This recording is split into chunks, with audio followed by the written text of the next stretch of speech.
ଗାଁ ଶେଷ ମୁଣ୍ଡ ଝଙ୍କାଳିଆ ବରଗଛ ତଳେ ମଶାଣିଟା। ସନ୍ଧ୍ୟା ହେଲେ ସ୍ତବ୍ଧ ନିସ୍ତବ୍ଧ ହୋଇଯାଏ ଜାଗାଟା। ସୁନସାନ ଖୁଁ ଖାଁ ଶବ୍ଦରେ ଭୟଙ୍କର ହୋଇ ଉଠେ ଜାଗାଟା। ଆଜକୁ 2-3 ମାସ ହେବ କେହି ଏଠାକୁ ପୋଡ଼ା ହେବାକୁ ଆସିନାହାନ୍ତି। ବିନା କୋଳାହଳରେ ଅବସାଦ ଲାଗିଲାଣି ମଶାଣିକୁ। ଆଜି ରାତିରେ ସେ ତା ଜାଗା ଛାଡ଼ି ବୁଲିବାକୁ ବାହାରିଲା ଗାଁ ଭିତରକୁ।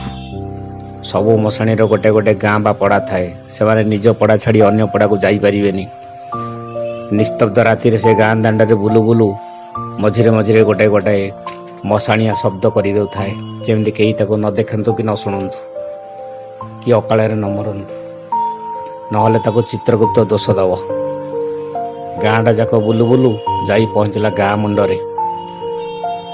ଗାଁ ଆରମ୍ଭରେ ସେଠାରେ ଗୋଟେ ବଡ଼ ସାହାଡ଼ା ଗଛ ଅଛି।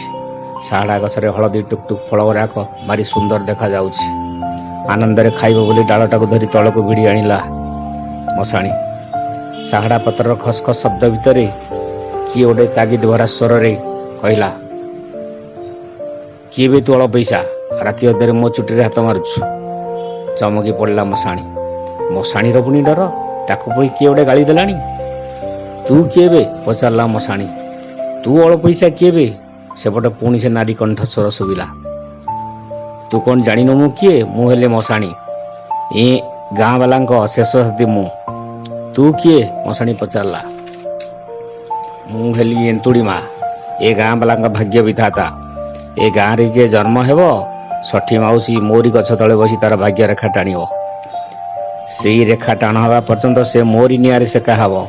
ତାପରେ ସେ ପାଉଁଶ ଆସି ମୋରି ପାଖରେ ପଡ଼ିବ। ମୁଣ୍ଡଟା ତାର ଥୟ ହେଲା ମଶାଣିର। ସିଏ କହିଲା, ହେଇଲୋ ଏନ୍ତୁଡ଼ି ମା, ମୋ ସାଙ୍ଗେ ତ କେହି ସାଙ୍ଗ ହେଉନାହାନ୍ତି। ଯିଏ ମୋ ପାଖକୁ ଆସୁଛନ୍ତି ପୁଣି କାନ୍ଦି କାନ୍ଦି, ସାଙ୍ଗରେ ପୁଣି 10-50 ଲୋକ, ସମସ୍ତେ କାନ୍ଦୁଛନ୍ତି। ମୋତେ ଏସବୁ କାନ୍ଦ ଦେଖି ଜମା ଭଲ ଲାଗୁନି। ତାଙ୍କ କାନ୍ଦ ଦେଖି ମୋତେ ବି ବେଳେବେଳେ କାନ୍ଦ ମାଡ଼ିଯାଉଛି।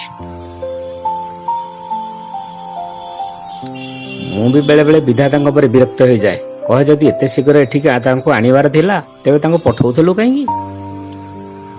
କିନ୍ତୁ ତୋର ଏନ୍ତୁଡ଼ି ମା ଭଲ। ଯିଏ ତୋ ପାଖକୁ ଆସୁଥିବେ ହସି ହସି, ଯିଏ ତୋତେ ଭଲ ଖାଇବାକୁ ଦେଉଥିବେ, ତୁ ତାଙ୍କ ଭାଗ୍ୟରେଖା ଟାଣ କରିଦେଉଥିବୁ। ମଶାଣି ତାକୁ କହିଲା। ଏତେକ ଶୁଣି ସାରି ଏନ୍ତୁଡ଼ି ମା କହିଲା, ନାଇଁରେ ମଶାଣିଆ, ଆଜିକାଲି ସମସ୍ତେ ଖୁସି ହେଉନାହାନ୍ତି। ଏଇ ଦେଖୁନୁ, ଗତ ଶନିବାର ଧୋବେଇ ବାବୁଙ୍କର ନାତୁଣୀଟାଇ ହେଲା ଯେ ସେଇ ଏନ୍ତୁଡ଼ି ଆଉ ଜାଳିଲେ ନାହିଁ। ରାଗ ଗରଗର ହେଇ ଖାଲି କପଡ଼ା ଗୁଡ଼ା ଏଠି ଆଣି ଫୋପାଡ଼ି ଦେଇଗଲେ। ମିଠା ତ ଦୂରର କଥା, ତେଲ ଫେଲ ଟିକେ ମୁଣ୍ଡରେ ଲଗାଇବାକୁ ବି ଦେଲେନି। ତୁ ଦେଖୁନୁ ମୋ ମୁଣ୍ଡର ବାଳ ଗୁଡ଼ା କେମିତି ଖସଖସ ହେଉଛି।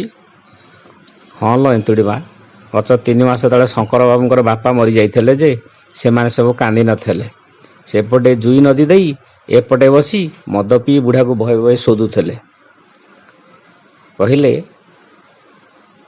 ଆଗ ଟିକେ ମରିଯାଇଥିଲେ ବୁଢ଼ାଟା ଭଲ ହେଇଥାନ୍ତା। ଆମର ଗୋଟାଏ ଚିନ୍ତା ଗଲା। ସେ ମଧୁରୁ ମୋତେ ଟିକେ ଦେଲେ। କହିଲେ, ଆଗ ଟିକେ ବାରିଆଡ଼େ ଦିଅବେ, ନହେଲେ ମଶାଣିଆ ଡରେଇବ। ଏତିକ କହି ସେମାନେ ପାଣି ଛଡ଼େଇ ଗୋଟେ ଗ୍ଲାସରେ ଟିକେ ଦେଇଥିଲେ। ମୋତେ ଭାରି ନିଶା ହେଇଥିଲା। ସେମାନେ ମଦ ବି ଶଙ୍କର ଗୁଡ଼ାକୁ ବହୁତ ବି ଶୋଧୁଥିଲେ। କହିଲେ, ଶଳା ମରିଛି, ଭଲ ହେଇଛି। ଏଥରକ ଜମି ଗୁଡ଼ାକ ବିକି ଟିକେ ଶାନ୍ତିରେ ଚଳିଆ। ଦେଖୁଛୁ କି ଯୋଗ ହେଲା, ବାପା ମଲେ ପିଲାମାନେ ନ କାନ୍ଦିକି ବି ଶୋଧୁଛନ୍ତି। ହଁ ରେ ମଶାଣିଆ, ତୁ ଦେଖୁନୁ, ୟାଙ୍କର ନାତୁଣୀ ହେଲା ବୋଲି ଇଏ ଖୁସି ନ ହୋଇ ଓଲଟା ସେ ବୋହୂଟାକୁ ଶୋଧୁଛନ୍ତି। ଏମିତି କଥାବାର୍ତ୍ତା ଭିତରେ ରାତି ପାଇ ଆସୁଥାଏ। ମଶାଣିଆ କହିଲା, ହଉ ଏନ୍ତୁଡ଼ି ମା, ମୁଁ ଯାଏ। ମୋର ଆଉ ଆର ପୂର୍ଣ୍ଣମୀରେ ହେଡ଼ ଅଫିସରେ ଗୋଟେ ମିଟିଂ ଅଛି। ମୁଁ ଗଲେ ତୋ ପାଇଁ ସେଠି ମିଠା ନେଇ ଆସିବି। ଆରେ ତୋର ପୁଣି ହେଡ଼ ଅଫିସ କ'ଣ ବେ? ଏନ୍ତୁଡ଼ି ମା ପଚାରିଲା। ଏ ସ୍ୱର୍ଗଦ୍ୱାର, ସେଇଟା ପରା ଆମର ହେଡ଼ ଅଫିସ। ବର୍ଷକୁ ଥରେ ଆମକୁ ସେଠି ହିସାବ ଦେବାକୁ ପଡ଼େ। କେଉଁ ଗାଁରୁ କେତେ ଜଣ ଗଲେ, ଯଦି ଆମ ଗାଁରୁ କିଏ ମରିକି ସେଠି ପୋଡ଼ା ହେଇଥିବ, ସେଇଟା ଆମ ଲିଷ୍ଟରେ ସେ ଚଢ଼େଇବେ। ତମର ପୁଣି ଏତେ କଥା? ହଉ ହଉ ଯା, କୋଳି ଖାଇବ ବୋଲି କହୁଥିଲୁ, ଦୁଇଟା ତୋଳି ନଉନୁ। ଏତେକ କହି ସେ ଗଛଟାକୁ ତଳକୁ ଅଣେଇ ଦେଲା। ଏତିକିବେଳେ ରାଉତ ସାହିରୁ କାନ୍ଦ ବଳି ଶୁଭିଲା। କିଏ ଗୋଟେ ଚାଲିଗଲା ବୋଧେ। ମଶାଣି କହିଲା, ସେମାନେ ଏବେ ମୋ ପାଖକୁ ନେଇକି ଆସିବେ, ତୁ ଥା। ମୁଁ ଆର ପୂର୍ଣ୍ଣମୀକୁ ଆସିଲେ ତୋଠୁ କୋଳି ଖାଇବି। ମୁଁ ଯାଉଛି। କହି କହି ତରତରରେ ଗୋଟାଏ ଡାକଟାଏ ମାରିଦେଇ ମଶାଣିକୁ ଚାଲିଲା ମଶାଣିଆ।